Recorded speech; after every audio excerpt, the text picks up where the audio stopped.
Pinalala ng PUP ang mga kawani at guro na 20 taon hanggang 40 taon na nagsisilbi sa sintang paaralan. Kasama sa pinarangalan ang Model Employee and Faculty of the Year, kinilala rin ang mga retiradong guro at kawani na naglilingkod ng lubos sa universidad. Pinangunahan naman ni Dr. Isidore Bernarte ang paggawad ng parangal sa mga natatanging proyektong pananaliksik na isinagawa ng ilang mga guro. Tinawag itong Gawad Tuklas. Ang Gawad Tuklas ay binuo. Ang layunin nito ay kilalanin ang magaling na mananaliksik, akademiko at manunulat ng PUP. Ito ay pagkakataon para i-recognize yung kanilang mga research outputs mula ng 2012 hanggang 2014. Ito yung unang pagkakataon na binigyan natin ng recognition ang mga faculty sa kanilang research endeavors or research projects. Inalala naman ang mga pumanaw na guro at kawani ng PUP sa pagbibigay ng posthumous award na tinanggap naman ang kanilang mga kaanak. Nanguna si Dr. Emmanuel de Guzman sa paggawad ng plake ng pagkilala sa mga guro at empleyado na lubos at tapat na naglilingkod sa mga estudyante at pamantasan. Traditionally, taon-taon ginaganap yung ganitong parangal tuwing anniversary foundation ng PUP.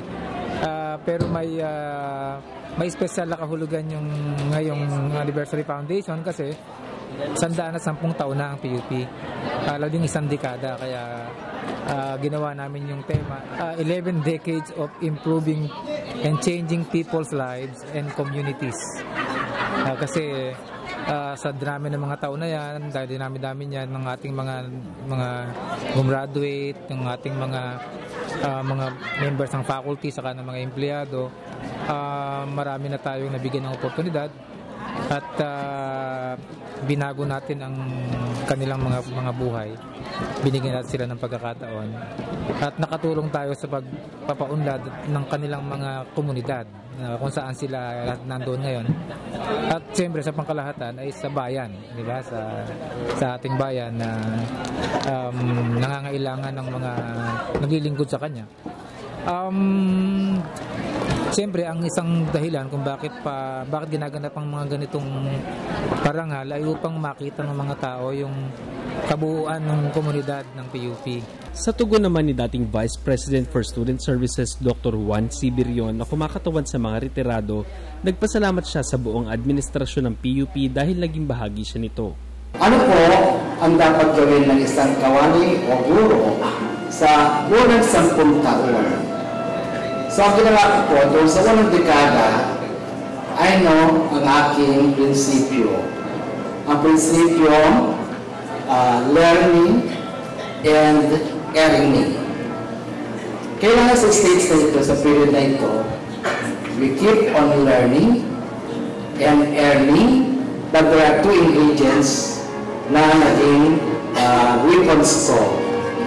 Yung planning and preparation. You will always be a winner. Yan ang English na. Palagi tayo magwawagi kung tayo ay may plano in 10 years time at saka preparado. Salamat sa ipapag-Jesus dahil naabot ko yung ganitong paglilingkod sa ating sintang paaralan at maraming salamat din sa Federation of Alumni Associations in PUP at sila'y nagtiwala sa akin at sa administrasyon at sa aking pamilya.